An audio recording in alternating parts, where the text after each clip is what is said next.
오늘은 아주 오랜만에 사사기 본문으로 돌아와서 기드온에 대한 이야기를 함께 살펴보게 되었습니다.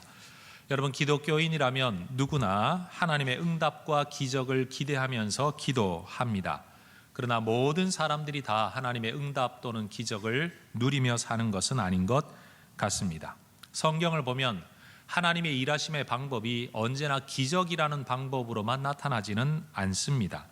또 하나님의 일하심의 때와 방법 또는 대상을 우리가 강제할 수도 없습니다. 하나님은 인격이십니다. 하나님은 하나님의 뜻대로 하나님이 원하시는 사람에게 하나님이 원하시는 방법으로 하나님이 원하시는 때에 일하실 수 있는 자유가 있습니다. 여러분, 나도 좋아하는 것 싫어하는 것이 있어요. 이건 인격을 가진 사람이라면 누구나 가지는 인간의 본성입니다. 하나님도 인격이십니다. 그래서 하나님도 좋아하는 것과 싫어하는 것이 있습니다.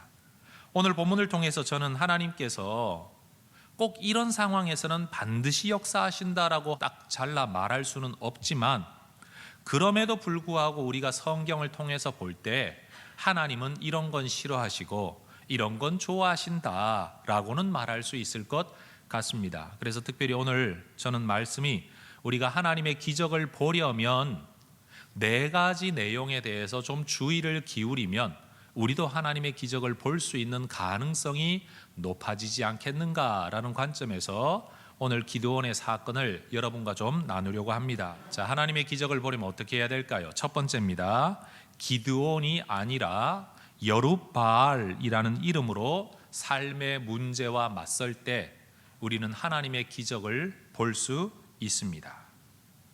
여러분, 기드온은 원래 태어날 때부터 붙여진 이름이 기드온이고, 여룻바알은 하나님의 말씀에 순종해서 하나님을 대적하는 우상들을 깨뜨리고 넘어뜨리고 그럼으로써 얻게 된 이름이 바로 여룻바알입니다. 바알과 다투는 자, 바알과 맞서는 자라는 뜻이 바로 여룻바알입니다.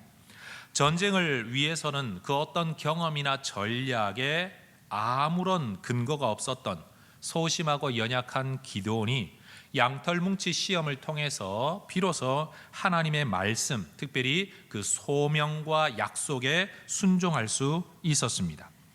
여러분, 이 양털뭉치 시험의 기도는 보편적인 기도 방법은 아닙니다.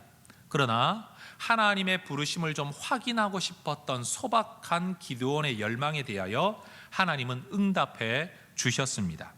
여러분, 하나님의 은혜는 사명을 따라 살아가려고 하는 사람에게 그를 격려하시는 우리 하나님의 방편입니다. 은혜가 왜 주어집니까? 하나님의 사람이 하나님의 사람답게 살아갈 수 있도록 격려하기 위해서입니다. 여러분, 우리는 꼭 주지 않아도 될 용돈 또는 꼭 하지 않아도 될 칭찬을 우리 자녀들에게 아니면 아랫사람에게 할 때가 있습니다. 이유가 뭐죠? 더 잘하라고. 네가 하고 있는 이 일이 나를 기쁘게 한다. 네가 이런 일을 계속하면 너의 삶에 굉장히 유익하다. 우리 이것들을 가르쳐주기 위한 방법으로 칭찬 또는 격려를 합니다. 그가 요구한 것이 아니라도 한다는 말입니다. 하나님은 우리가 하나님의 말씀대로 살아가는 것을 기뻐하시기 때문에 우리가 하나님의 말씀에 순종하기 위하여 기도할 때 하나님은 때때로 우리가 생각지도 못했던 방법으로 응답을 하시고 은혜를 베푸십니다. 세상에서도 어떤 일을 맡길 때, 책임을 맡길 때는 권한을 붙여줍니다. 왜냐하면 그 책임 있는 일을 하려면 권한이 있어야 되기 때문에 그러합니다. 마찬가지로 하나님께서 우리에게 은혜를 주실 때는 사실 그 앞에 있는 사명을 위해 주시는 겁니다. 사명을 주실 때는 은혜를 붙여주시고, 은혜를 주시는 이유는 사명을 위해서입니다. 신앙인들에게 단순히 누리기 위한 은혜는 저는 존재하지 않는 것 같습니다. 물론 우리 하나님은 너무 좋으신 하나님이라 한없이 우리에게 은혜를 베풀어 주십니다만, 성경을 보니까 은혜를 받은 사람들의 거의 대부분은 그 은혜를 깨닫고 난 이후에 사명자가 된 것을 볼 때에 꼭 그렇게 단정 지을 수는 없지만 은혜와 사명은 항상 붙어 있는 것 같습니다. 따라해 볼까요? 사명 없는 은혜 없다. 여러분, 사명이 없는 은혜는 없습니다. 또 반대로 은혜를 주시지도 않으면서 우리에게 사명을 주시지도 않습니다. 은혜를 받고 싶으면 사명을 붙들어야 됩니다. 큰 은혜는 누구에게 주어질까요? 큰 사명의 사람에게 주어집니다. 큰 순종의 사람에게 우리 하나님은 큰 은혜를 주신다는 겁니다. 하나님은 하나님께서 자기를 부르셨다는 사실을 양털뭉치 시험을 통하여 확신하게 된 내적 소명의 증거를 얻은 기드온이 깃발을 들고 순종하려고 할 때 외적 소명을 확인시켜 주심으로써 그를 사용하십니다. 능력, 은사, 은혜, 영향력, 권위, 권세 이런 것들도 결국은 사명에 순종할 때 주어진다는 겁니다. 우린 때로 이렇게 말을 합니다. 하나님, 내게 능력을 주시면 순종하겠습니다. 돈 주시면 헌금하겠습니다. 시간 주시면 봉사하겠습니다. 뭘 주시면 어떻게 하겠습니다 라고 늘 이야기를 합니다. 그러나 여러분, 기드온의 경우를 보면 능력 받아 순종한 게 아니라 순종할 때 능력이 나타납니다. 그가 하나님의 말씀에 순종하여서 사람들이 자기를 따를 것이라는 보장이 전혀 없었지만 순종의 깃발을 높이 들 때 사람들이 모여들었습니다. 사람들이 모여들면 순종하겠습니다가 아니고 순종할 때 사람들이 모여든 겁니다. 여러분 기억하십시오. 우리는 하나님 앞에 언제나 뭔가 전제되는 것을 요구하지만 하나님께서도 우리에게 먼저 요구하는 것이 있어요. 우리는 주시면 하겠습니다라고 하지만 하나님은 하면 주겠다고 말씀하십니다. 자, 하나님과 우리가 이렇게 씨름을 할 때 누가 이길까요? 누가 이기겠습니까? 여러분, 하나님과 맞서지 마십시오. 하나님의 법칙을 따라가야 하나님의 역사를 보지, 내 법칙을 따라 사는데 하나님이 나를 따라오리라. 여러분, 이건 벌써 다른 거죠. 우리 인생의 사사는 누구이십니까? 하나님이십니다. 우리 인생의 왕이 누구입니까? 하나님이십니다. 하나님이 주인이시고 하나님이 구세주이시고 하나님이 사사이시기 때문에 우리는 하나님의 뜻을 따라야만 합니다. 기드온이 순종의 깃발을 들 때 사람들이 모여들었습니다. 사람들이 모여들었기 때문에 깃발을 든 게 아니고 깃발을 들 때 모여들었습니다. 여러분, 순종하면 능력이 나타납니다. 능력 받아 순종하는 게 아니고 순종하면 능력이 나타납니다. 은혜와 은사와 기적을 받아 전도하는 게 아니고 전도하면 능력이 나타납니다. 여러분, 하나님이 기뻐하시는 일을 행하다가 보면 거기에서 기적이 일어나는 거지, 기적을 경험했기 때문에 그 일을 하게 되는 것은 절대 아니라는 겁니다. 여러분, 순종하는 삶 속에 하나님의 기적을 경험하시기를 주의 이름으로 축원합니다. 오늘 이 예배를 드리는 성도 여러분, 기억하십시오. 하나님께서 내게 뭔가를 주시면 하겠다라고 조건을 내거는 인생은 평생토록 아무것도 할 수 없습니다. 왜요? 아무것도 하지 않는 사람에게 주어지는 법은 없기 때문입니다. 여러분, 어쨌든 땅을 파야 물이 나오고 뭔가를 해야 기적이 나타난다는 사실을 기억한다면, 주저앉아서 때를 기다리고 주저앉아서 은혜를 기다리고 주저앉아서 하나님의 역사를 기다리는 사람은 기적을 보기 힘들고, 앞서 행하는 자, 말씀에 순종하는 자가 기적을 본다는 사실입니다. 오늘 본문에서 기드온은 하나님의 말씀을 받들어 미디안 족속과의 전투를 위하여 출정합니다. 그런데 1절의 말씀을 보면 이 기드온을 일컬어 기드온이라고 말하지 않고 여룻바알이라 하는 기드온이 어떻게 하였다라고 성경이 이야기를 합니다. 왜 굳이 여룻바알이라는 이름을 앞세울까요? 본문의 이야기는 자연인, 태어나서 그저 한 사람의 평범한 인간으로 살아왔던 기드온이 아니라 하나님의 말씀에 순종함으로써 새로운 삶을 시작하게 된 한 사람, 그는 기드온이 아니라 여룻바알입니다. 사람은 한 사람이지만 인생은 다른 인생이었습니다. 기드온이라는 인생은 요아스라는 아버지 밑에서 우상을 섬기되 그 우상이 자기 집 뒷마당에 세워져 있어서 사람들이 그 마당에 와서 예배할 정도로 우상 섬기는 일에 앞장섰던 집안의 아들일 뿐이었지만, 여룻바알은 아버지 집 뒤에 있는 그 우상을 자기의 손으로 다 깨뜨려 버리는, 하나님을 믿고 하나님을 신뢰하고 하나님만이 하나님이라는 것을 인정하는 전혀 다른 인생을 시작한 기드온, 그의 이름이 무엇이라고요? 여룻바알. 한 사람이었지만 전혀 다른 인생을 살아가는 여룻바알을 통해 하나님께서 그를 불러주신 첫 이름 그대로 큰 용사로 그를 만들어 가시는 이야기가 이 사사기 7장에 기록되어져 있다는 겁니다. 기드온은 기드온으로 살 때가 아니라 여룻바알로 살 때 하나님의 기적을 경험했습니다. 여러분, 우리는 태어나면서 누구나 다 이름을 가지고 태어납니다. 그 이름은 내가 정한 게 아니라 대부분 부모님들이 정해준 이름입니다. 여러분은 주어진 이름으로 살아가고 계십니까? 아니면 여러분의 삶으로 얻어진 이름으로 살아가고 계십니까? 예수님의 제자였던 베드로, 그의 원래 이름은 시므온입니다. 부모가 붙여준 시므온. 그가 믿음이 있든 없든, 그가 어부였던 또 다른 직업을 가지고 있던 사람이었든 그는 시므온으로 불리는 사람이었습니다. 그런 그가 예수님을 구세주로 믿고 예수님을 따르겠다고, 주님을 위하여 죽기까지 내가 따라가겠다고 결단하고 예수님을 하나님의 아들이라고 고백할 때 그는 베드로라는 이름을 얻게 되었습니다. 이 이름은 그저 아무런 행동도 없고 믿음도 없을 때 그냥 주어진 존재의 이름이 아니라 그의 삶으로 쟁취되어진, 얻어진 이름이었습니다. 갈릴리 어부로 살았던 한 사람의 시므온이 아니라 그 삶을 뛰어넘어 예수를 따르는 자로, 예수의 제자로, 믿음으로 예수를 위하여 십자가에 거꾸로 못 박혀 죽기까지 했던 한 사람, 그는 베드로였습니다. 시므온이 아니라 베드로였습니다. 여러분, 주어진 이름과 얻어진 이름은 다릅니다. 주어진 이름은 아무런 삶의 근거가 없습니다. 존재에 근거합니다.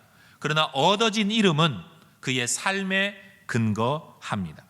하나님은 우리가 태어나면서 우리에게 주어진 이름대로 우리 인생을 사는 것이 아니라 우리의 믿음의 결단으로, 내 삶의 모습으로 얻어진 이름으로 살기를 원하십니다. 여러분, 저는 정명호입니다. 우리 집안은 불신 가정이었습니다. 이름 명자 빛나로자입니다. 말 그대로 이름이 빛나는 삶을 살라고 소망을 가지고 부모님이 붙여준 이름입니다. 그렇다고 우리 부모님이 신앙 안에서 이 이름을 지은 것도 아닙니다. 예수 모를 때 이 이름 지었습니다. 그런데 오늘날 사람들은 저를 정명호라는 이름으로도 부르기는 하지만 목사라는 이름으로 저를 부릅니다. 저는 정명호입니다. 그러나 여러분에게 있어서 저는 정명호라는 이름보다도 목사님이라는 이름으로 훨씬 더 잘 불립니다. 물론 그것이 직분이기는 합니다만, 여러분, 제가 무슨 직업을 가지고 살더라도 저는 정명호입니다. 그러나 목사님이라는 이름은 저의 선택과 저의 헌신과 우리 하나님의 부르심에 의하여 쟁취되어진, 얻어진 저의 또 다른 이름입니다. 그래서 여러분, 저는 정명호로 사는 건 제가 술을 먹든 바람을 피든 무슨 짓을 하든 세상의 직업을 가지든 이 이름은 잃어버릴 수 없는 이름이지만, 여러분, 제가 믿음 안에서 아름다운 삶을 살아야만 목사라는 이름은 저에게 유지되어질 수 있는 겁니다. 여러분은 지금 어떤 이름으로 살아가고 계십니까?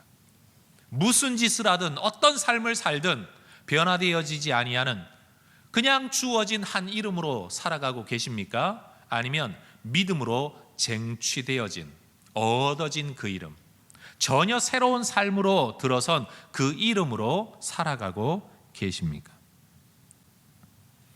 만약 우리가 태어난 이름 그대로의 모습으로 인생의 문제와 맞선다면 저 불신 세상의 사람들과 다를 것이 없을 겁니다. 또 이전에 내가 살아왔던 인생과도 달라질 것 없을 겁니다. 왜요? 문제를 대하는 태도가 옛날과 똑같기 때문에. 문제가 해결되어지는 방식도 옛날과 똑같을 겁니다. 그런 똑같은 방식 속에서 나타나는 결과도 옛날과 똑같을 수밖에 없습니다. 그것이 얻는 것이든 잃어버리는 것이든 옛날 방식 그대로일 겁니다. 그러나 여러분, 우리가 기드온이 아니라 여룻바알로 우리 인생의 문제 앞에 맞서기 시작하면 거기에는 자연인의 모습으로 반응했을 때는 없었던 기적이 하나님에 의하여 우리에게 주어지게 됩니다. 두 번째, 우리가 하나님의 기적을 보려면 하나님을 신뢰하며 살아갈 것인지 아니면 내 경험, 인간의 숫자, 인간의 능력을 경험하며 살아갈 것인지를 결단해야 합니다.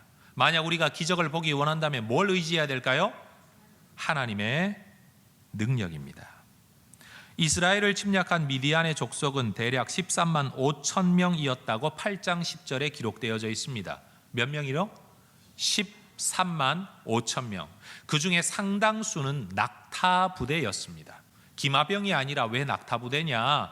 여러분, 이스라엘과 요르단 지역은 참 물을 얻기 힘든 지역이라 먼 지역까지 전쟁을 나가려면 이 오랫동안 걸어 다닐 수 있는 이 말보다는 낙타가 훨씬 더 유용한 전쟁의 도구였습니다.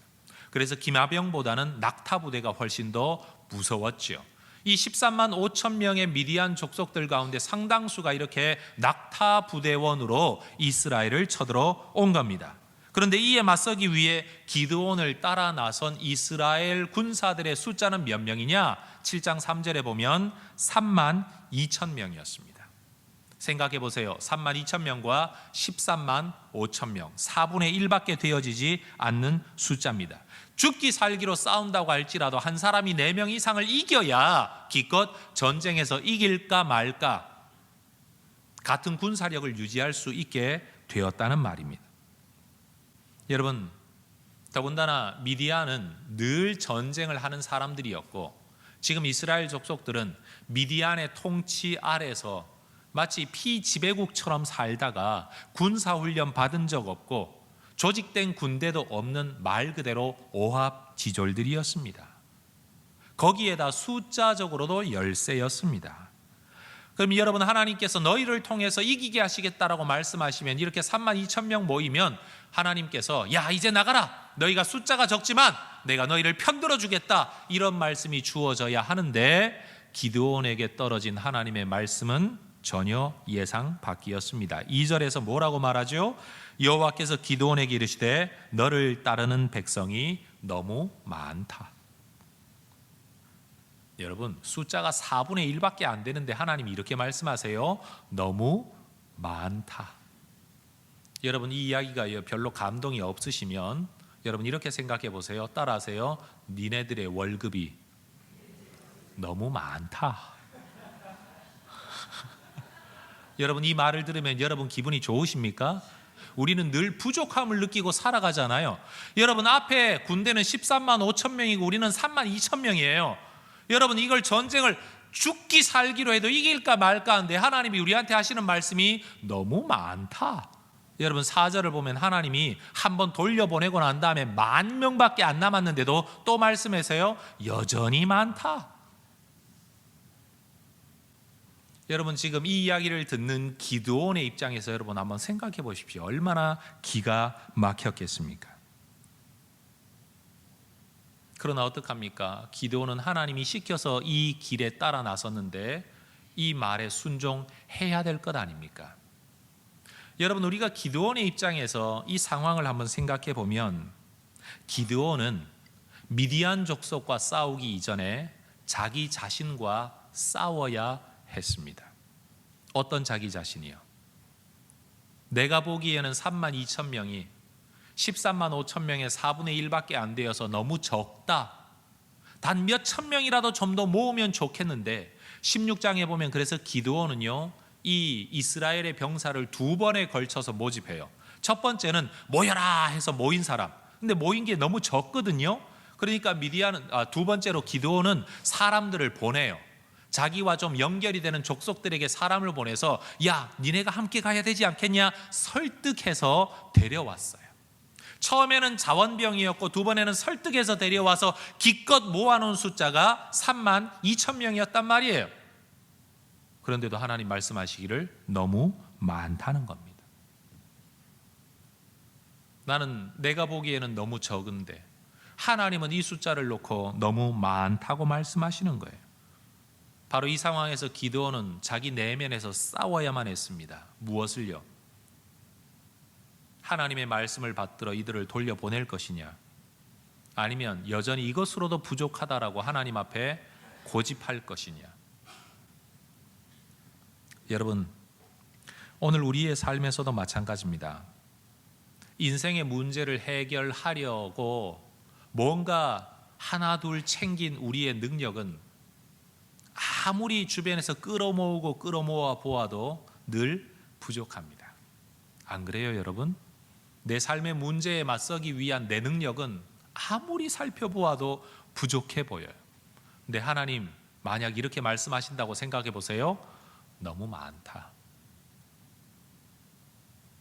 여러분, 이 말씀을 아멘이라고 받고 그래요? 그럼 돌려보낼까요? 줄일까요? 이 결정은 아무나 할 수 있는 일이 절대 아니죠. 여러분, 우리의 삶의 전쟁과 문제는 언제나 우리의 눈앞에서 일어납니다. 현실에서 일어납니다. 그러나 이 전쟁의 승패 여부는 현실에서 일어나는 게 아니고 하나님의 손, 눈에 보이지 않는 하나님의 뜻에서 모든 것이 결정납니다. 이 사실을 믿으십니까?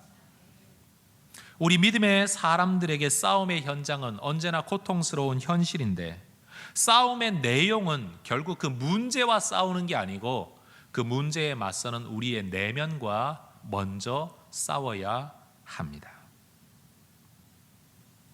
우리의 삶에서 우리는 하나님의 기적을 보기를 원합니다.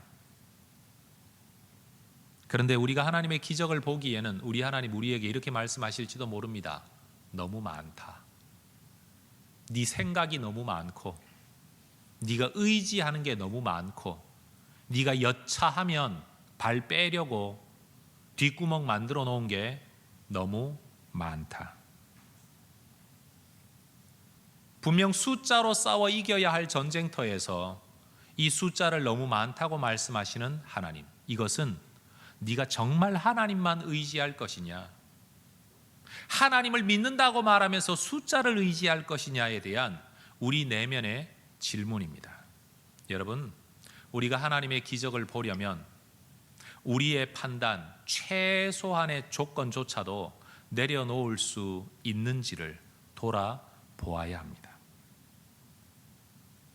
어쩌면 우리 삶에서 하나님의 기적이 나타나지 않는 이유가 늘 하나님의 기적을 바라면서도 최소한의 조건인 32,000명을 포기하지 못하는 우리의 또 다른 불순종이 어쩌면 하나님의 기적을 보지 못하는 이유일는지도 모릅니다. 자, 두 번째, 우리가 하나님의 기적을 보려면 여러분, 우리는 하나님을 신뢰해야 됩니다. 너무 많다고 말씀하시는 하나님을 신뢰해야 합니다. 이것도 너무 적다고 여기는 이 숫자를 돌려보낼 수 있는 결단이 우리에게 있어야 우리는 하나님의 기적을 볼 수 있습니다. 따라합시다. 하나님의 기적을 보기에 내 생각이 너무 많습니다. 하나님의 기적을 보기에 우리가 의지하는 것이 너무 많습니다. 하나님의 기적을 보기에 이것만큼은 이라고 말하는 것이 너무 많습니다. 우리 삶에 그래서 하나님의 기적이 나타나지 않을 수도 있습니다. 그것이 모든 답은 아니겠지만 가능성입니다. 세 번째, 우리가 하나님의 기적을 보려면 불신앙의 두려움을 이겨야 합니다. 여러분, 이스라엘 군대는 하롯이라는 샘 곁에 진을 쳤습니다. 하롯, 시옷 받침입니다. 하롯. 이 하롯이라는 단어의 뜻은 공포, 떨림, 두려움이라는 의미를 가지고 있습니다. 여러분, 이 두려움의 샘물 곁에, 두려움, 이유는 알 수가 없어요. 왜 이런 이름이 붙여졌는지 알 수는 없지만 이러한 이름의 샘 곁에 이스라엘 백성들이 진치고 있죠. 상징적이지 않습니까? 32,000명이 모여서 145,000명을 대항하려고 하니 여기 모여있는 사람들은 기드온이나 이스라엘 백성들이나 모두가 사실은 마음속에 두려움을 가지고 있겠죠. 그런데 이곳에서 하나님이 하시는 말씀이 뭡니까? 3절, 누구든지 두려워 떠는 자는 길르앗산을 떠나 돌아가라. 따라합시다. 누구든지 두려워 떠는 자는 돌아가라. 여기 두려워 떨다라는 동사가 어떤 단어인가 하면 따라합시다. 하랏, 시옷 받침의 하랏입니다. 결국 하나님의 말씀은 이거예요. 하롯에서 하랏 하는 자들은 어떻게 하라고요? 돌아가라. 두려워 떨며 숨어서 키질하다가 타작하다가 부름받은 기드온. 그는 사실 두려움 속에서 부름을 받았습니다. 그러나 그는 두려움의 사람이었지만 하나님의 말씀 앞에 어쨌든 순종했습니다. 그래서 우상을 무너뜨리고 그리고 또 전쟁하러 나서라고 말할 때에 어쨌든 앞장을 섰습니다. 두려움이 없는 것이 아닙니다. 두려움의 자리에서 살아가고 있었지만, 다시 말해 또 다른 인생의 하루 샘 곁에서 그는 살아가고 있었지만, 그의 마음에 하락하는 마음도 있었지만 그는 순종함으로 넘어섰습니다. 지금도 하나님은 기드온에게 요구하셨던 동일한 부르심을 이스라엘 백성들에게 하고 계신 겁니다. 너희의 인생의 처지가 하루실 것이고 너희의 내면은 하락하고 있겠지만, 여기서 정말로 두려움이 너희들을 사로잡아 싸울 수 없겠다, 이길 수 없겠다, 나 살아남아야 되겠다 생각하는 자들은 돌아가라. 비록 너희들의 마음속에 두려움이 있을지라도 하나님이 함께 하시니 내가 이 길을 가겠다고 결심하는 자들은 남아라. 이게 하나님의 음성입니다. 여러분, 두려워 떠는 자 돌아가라는 말씀이, 그러면 남아있는 사람들은 두려움이 하나도 없느냐? 그게 아니죠. 두려움이 있을지라도 이 길을 가고자 하는 자, 순종하겠는 자는 남아 있으라는 말입니다. 여러분, 이 전쟁은 하나님께서 도우시는 전쟁이 아니라 하나님께서 이끌어 가시는 전쟁입니다. 이스라엘의 전쟁에 하나님이 지원군으로 와 계신 게 아니라 하나님의 전쟁에 이스라엘 병사들이 초청을 받은 겁니다. 하나님이 이 전쟁에서 반드시 이기겠다고 지금 장담하고 계십니다. 하나님이 지휘관이 되시고 하나님이 왕이 되시는 하나님의 전쟁에 이스라엘 백성들이 초청을 받은 겁니다. 여러분, 그렇기 때문에 우리의 마음에 두려움이 있을지라도, 우리의 숫자가 적을지라도 우리는 하나님이 이 전쟁을 책임지실 것을 믿어야 합니다. 그래서 숫자 가지고 두려워할 것이 아니고 하나님에 대한 신뢰를 가지고 마음의 평안을 얻어야 할 것이 바로 믿음의 사람들에게 요구되어지는 반응과 태도입니다.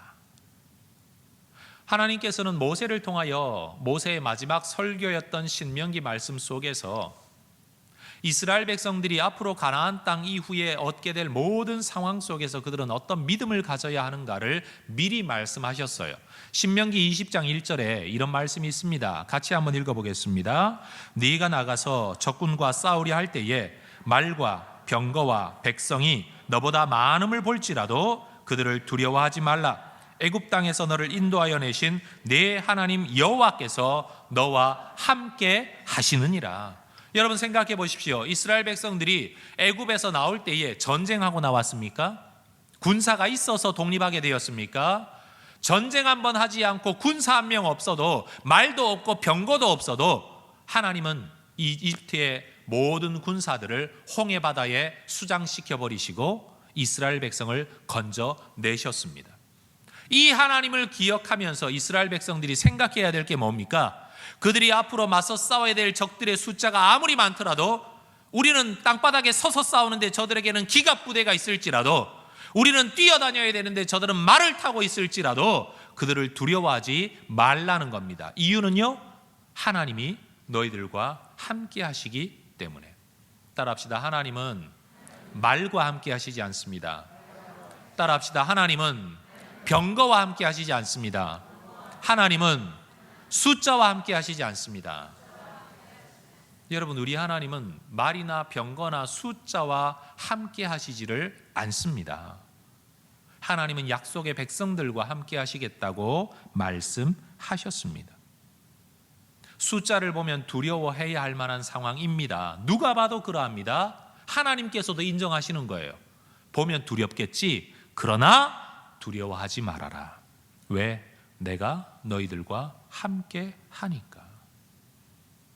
여러분, 객관적인 상황이 좋아져서 두려움을 넘어서는 건 믿음이 아닙니다. 그건 믿음 없어도 할 수 있습니다. 객관적인 상황이 좋아졌을 때, 야, 이제 좋아질 거야, 힘을 내자 하는 건 세상 사람들도 할 수 있어요. 그런데 객관적인 상황은 나아지는 것이 전혀 없는데도 힘을 내자, 믿자, 신뢰하자, 기뻐하자, 한번 해보자라고 말하는 건 믿음이 없으면 할 수 없는 겁니다. 여러분, 진짜 믿음이 언제 요구되어집니까? 상황이 나쁠 때 요구되어지는 거예요. 진짜 믿음은요, 눈에 보이지 않을 때 가지고 있는 게 진짜 믿음이에요. 그래서 여러분, 보고 믿는 믿음은 믿음이 아니에요. 인정이죠. 오늘 본문 속에서 우리 하나님은 분명히 말씀을 하십니다. 너희들이 눈으로 보는 것에 좌우될 것이냐? 하나님의 약속의 말씀에 좌우될 것이냐? 너희들의 든든함 또는 확신의 근거가 숫자적인 우월함에 있냐? 아니면 하나님의 약속의 말씀에 있느냐? 모세가 보내었던 12명의 정탐꾼도 결국 이 사실 때문에 두 파로 나눠지지 않았습니까? 12명 모두가 가나안 족속들을 보았습니다. 우리보다 키가 큰 사람들, 우리보다 숫자가 더 많은 사람들, 그들은 진지를 구축하고 있는 사람이라는 걸 모두가 보았습니다. 그런데 어떤 사람들은 눈으로 본 것만 가지고 이야기하기를 우리가 죽게 되었다, 우리는 메뚜기 같다, 우리는 그 땅을 차지할 수 없다, 상황에 대한 정확한 진단을 했지만 여러분, 그것은 하나님 보시기에 불신앙이었습니다. 따라합시다. 정확했지만, 틀린 말이 아니었지만, 맞는 말이었지만 불신앙이었다. 그게 10명의 정탐꾼이 했던 말이에요. 내 말이 틀렸냐? 틀리진 않았어요. 맞는 말이에요. 그러나 하나님 보시기에는 불신앙이었어요. 그럼 2명은 어떻게 했죠? 맞다, 진짜 그렇다, 그들은 많다, 그들은 크다, 그러나 그들은 우리의 밥이다. 이유는 뭐죠? 하나님이 그 땅을 우리에게 주신다고 약속하셨으니까. 10명은 눈으로 보고 온 사실 위에 기초하였고 판단하였고, 2명은 사실을 보고 왔지만 믿음 위에, 약속의 말씀 위에 마지막 판단의 근거를 세운 겁니다. 여러분, 이 2명이 보지 않았기 때문에 그 판단한 게 아니에요. 10명이 보고 온 거 저거 거짓말이다라고 말한 적 없어요. 맞다, 사실이다. 그러나 우리는 눈으로 본 것에 의하여 결단하지 아니하고 약속의 말씀에 근거하여 결단하겠다라는 겁니다. 여러분, 그게 믿음입니다. 그게 믿음이에요. 그래서 하나님께서는 이 약속의 말씀, 두려워하지 말아라 라는 말씀을 하셨지만, 그러나 이 말씀을 들은 사람들 중에도 믿지 않을 사람들이 있음을 미리 아시고 같은 신명기 20장 8절 말씀에 우리 하나님이 이렇게 말씀하십니다. 두려워서 마음이 허약한 자가 있느냐? 그는 집으로 돌아갈지니 그의 형제들의 마음도 그의 마음과 같이 낙심할까 함이라. 우리 하나님은 이스라엘 백성들이 전쟁할 때에 무조건 다 끌어모아 무조건 참여시켜라 이런 적이 없습니다. 무조건 동참해라 이런 적이 없습니다. 불러 모아놓고 두려워 떠는 자는 돌아가라. 이것이 이스라엘 군대의 전쟁 원칙이었어요. 여러분, 우리에게는 돌아갈 자유가 있습니다. 하나님 그것을 비난하지 않습니다. 그러나 하나님 편에서도 기준이 있습니다. 뭡니까? 믿음 없는 사람, 불신의 사람, 불평할 사람, 두려워 떠는 사람 돌아가라. 이유가 뭡니까? 그 불신앙이 믿음의 사람들에게 오염을 일으킬까 봐. 여러분, 전쟁 앞에서 두려워 떠는 자 돌아가라 라는 이 말씀은 기드온에게 처음 주어진 말씀이 아닙니다. 모세로부터 주어졌던 하나님 나라의 법칙입니다. 한 사람의 병사가 아쉬운 상황에서 기드온의 마음 같으면 한 사람이라도 억지로 데리고 가고 싶겠죠. 무슨 영화에 보면 그런 거 있잖아요. 여기서 돌아서는 자는 내 칼을 받아라. 앞으로 가다가 죽을래, 돌아가다가 죽을래. 무조건 가야 된다. 우리는 운명 공동체다. 여러분, 그렇게라도 한 명이라도 더 데리고 가고 싶은 게 여러분 군인의 마음입니다. 여러분, 6.25 전쟁 때에 미군과 유엔군이 아무리 많은 군사력을 동원해서 아무리 좋은 무기 체계를 가지고 싸운다고 할지라도 중공군의 인해 전술 앞에서는 맥을 출 수가 없었어요. 숫자는 정말 무서운 거예요. 여러분, 군인의 경험을 가진 분들, 전쟁의 경험을 가진 분들은 아실 거예요. 아무리 쏘고 아무리 죽이고 죽여도 끊임없이 몰려오는 사람들 보는 순간 아마 기가 질리셨을 거예요. 여러분, 전쟁터에서는 숫자 하나가 얼마나 아쉬운지 모릅니다. 그런데 하나님 뭐라고 말씀하십니까? 돌려보내라. 돌려보내라. 여러분, 불신의 세상에서 불신앙하는 것, 하롯에서 하랏하는 것은 어찌 보면 당연해 보입니다. 그러나 하나님 말씀하십니다. 그런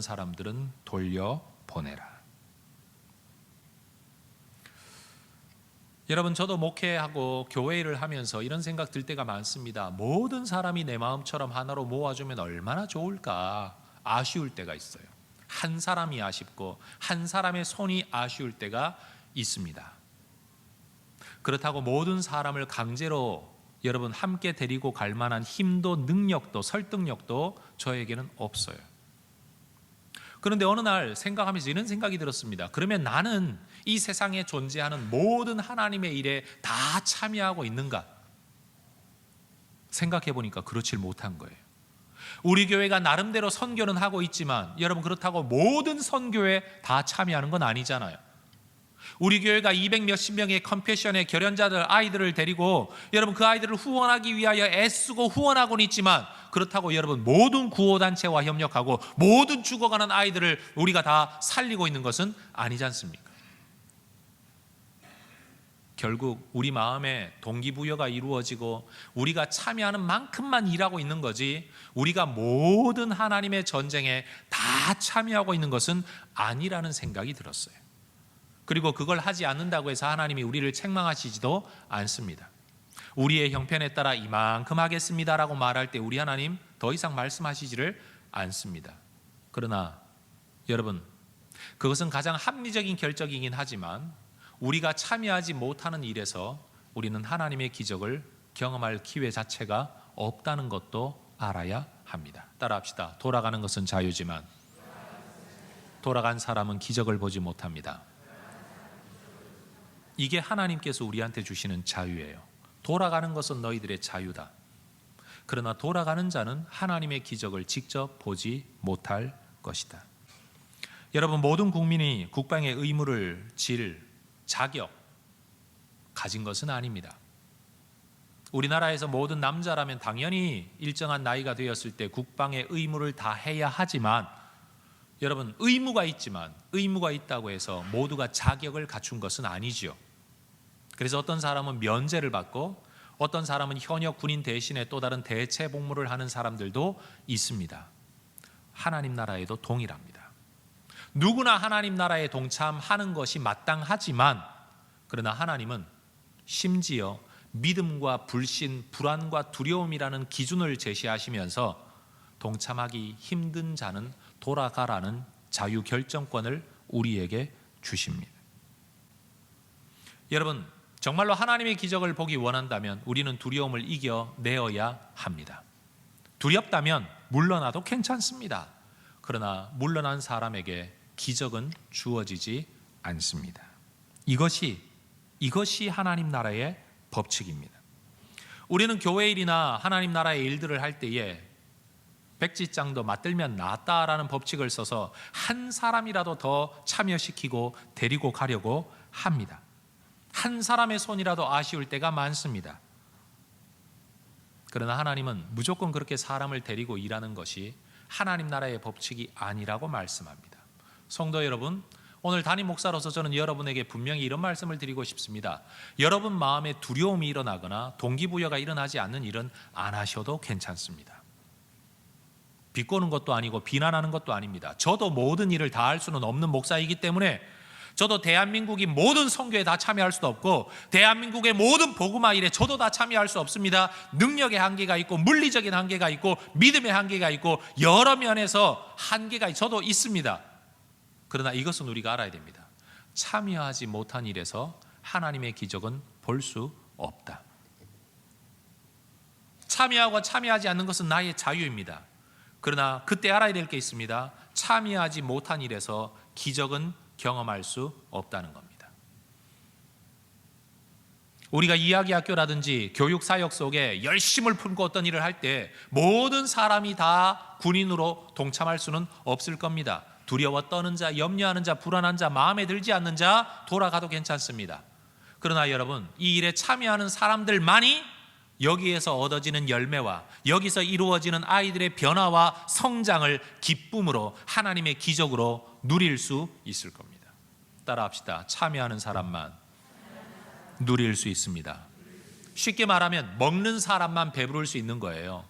구경하는 사람은요 배부를 수가 없어요. 먹는 사람만 배부를 수 있는 거예요. 하나님 나라의 어떤 형태로든지 참여하는 사람들만이 그 일에서 기적을 보는 겁니다.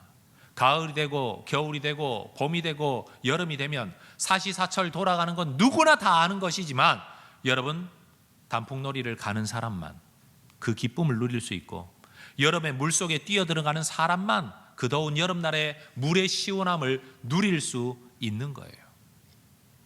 여러분, 기적을 보려면 세 번째 법칙 뭐라고요? 두려워 떠는 자는 돌아갈 자유가 있는데 참여하는 사람만이 기적을 본다는 겁니다. 여러분이 모든 교회 일에 다 참여하실 수는 없을 겁니다. 그러나 기억하십시오. 참여하고 참여하지 않는 것은 내 자유지만 참여하는 사람만이 기적을 본다. 기도하고 기도하지 않는 것은 내 자유입니다. 그러나 기도하는 사람만이 기적을 볼 겁니다. 설교를 듣느냐 듣지 않느냐 여러분의 자유입니다. 설교를 하는 것은 나의 사명이지만 듣고 듣지 않는 것은 여러분의 자유입니다. 그러나 기억하십시오. 그 말씀을 믿음으로 듣는 자들, 받아들이는 자들에게만 말씀의 역사가 일어날 것입니다. 순종하고 순종하지 않는 것은 우리의 자유입니다. 그러나 순종하는 사람에게만 순종에 뒤따르는 기적과 역사와 열매가 나타나게 될 것입니다. 너무나 자유롭고 너무나 공평한 하나님의 법칙 아닙니까? 여러분, 어떤 길에 서시겠습니까? 저는 여러분에게 이렇게 말씀드리기 원합니다. 두려워 떠는 자 돌아가라. 괜찮다. 그러나 남는 사람이 100명이든 200명이든 두려워 떨 만한 상황이지만 하나님이 앞서가시는 그 일에 참여한 사람만이 하나님의 기적을 볼 것이다. 네 번째, 우리가 하나님의 기적을 보려면 모든 일을 행하는 우리의 마음의 동기가 분명해야 됩니다. 어떤 동기여야 할까요? 숫자나 자기 능력을 드러내는 것이 아니라 하나님을 드러내는 사람들이 되어야 합니다.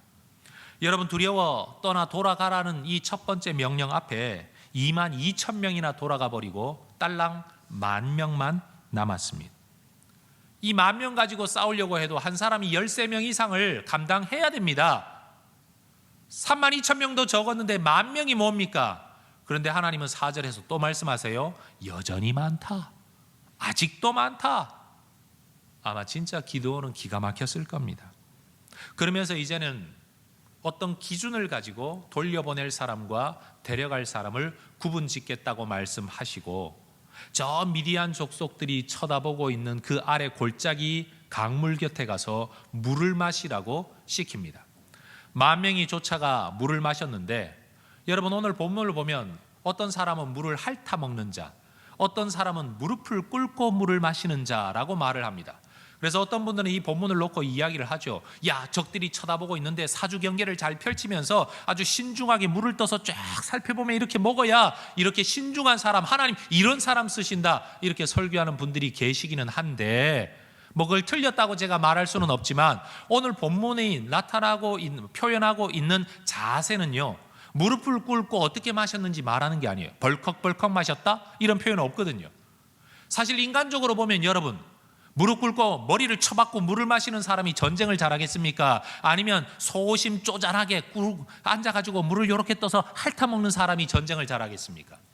제가 만약에 기드온이었다면요, 머리 쳐박고 물을 마시는 사람, 이런 사람이야말로 죽기를 무릅쓰고 목숨을 걸고 남자답게 전쟁할 사람이라고 나라면 그런 사람들 택했을 겁니다. 그런데 성경은요, 하나님의 관점은 물을 먹는 자세에 있는 게 아니고 어쨌든 걸러내겠다는 겁니다. 만약 하나님이 여러분 물 먹는 자세에 사람들의 숫자가 정반대였다면 저는 아마 무조건 하나님이 적은 숫자를 택했을 거라고 생각합니다. 핥아먹는 사람이 적었으니까 핥아먹는 사람을 택한 거지, 무릎 꿇고 마시는 사람이 적었다면 아마 하나님은 그쪽을 택하셨을 거라는 거죠. 그러니 여러분, 물 먹는 자세가 중요한 게 아니고 하나님의 의도는 돌려보내고 적은 숫자를 택하는 데 있었다는 거 기억해야 됩니다. 그런데 여러분, 그러고 나니까 기껏 300명만 남았습니다.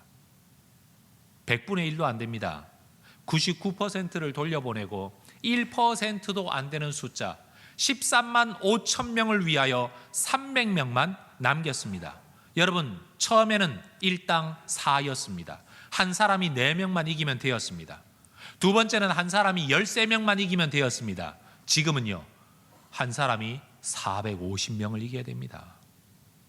여러분, 이런 전쟁에서 이긴다면 이건 인간의 능력이 아닙니다. 말 그대로 이건 하나님께서만 하실 수 있는 일입니다. 왜 하나님이 이렇게 숫자를 줄여 나가셨을까요?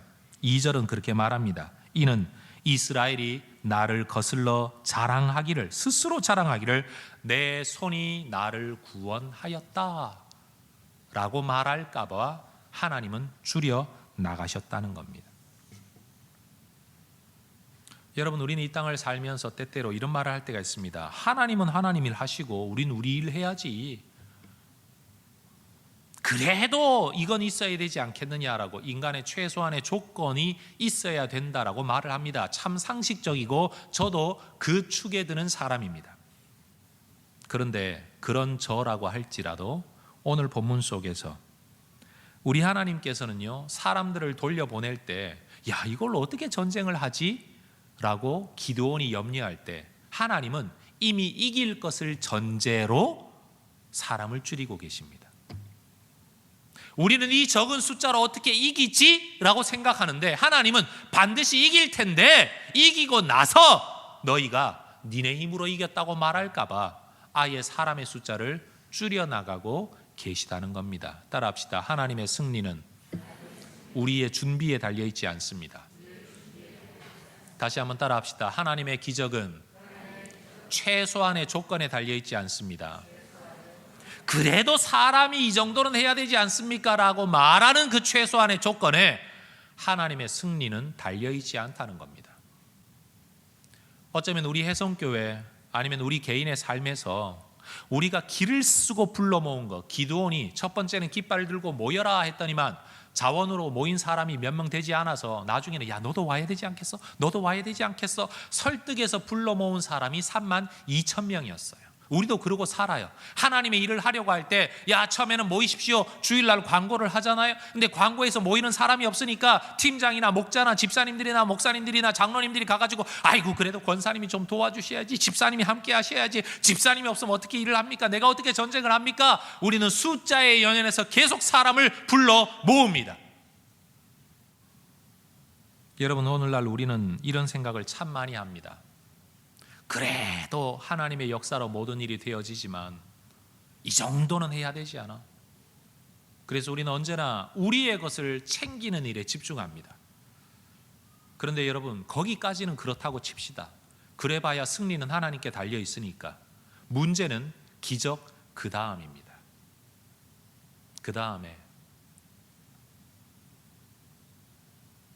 하나님이 이 모든 일을 이루셔서 우리가 숫자가 13만 5천 명 앞에서 135만 명이라고 할지라도 하나님이 우리를 이기게 하지 않으셨다면 우리는 패배했을 거야 라고 말하는 게 아니라 우리가 그만큼 준비했으니, 우리가 그만큼 수고했으니, 나 같은 사람이 있었으니, 우리가 그나마 노력을 했으니, 그래도 당신이 있었으니 이런 일이 이루어졌다고 사람을 추켜 세우는 이 이야기를 우리 하나님이 참 듣기 싫어하신다는 거예요.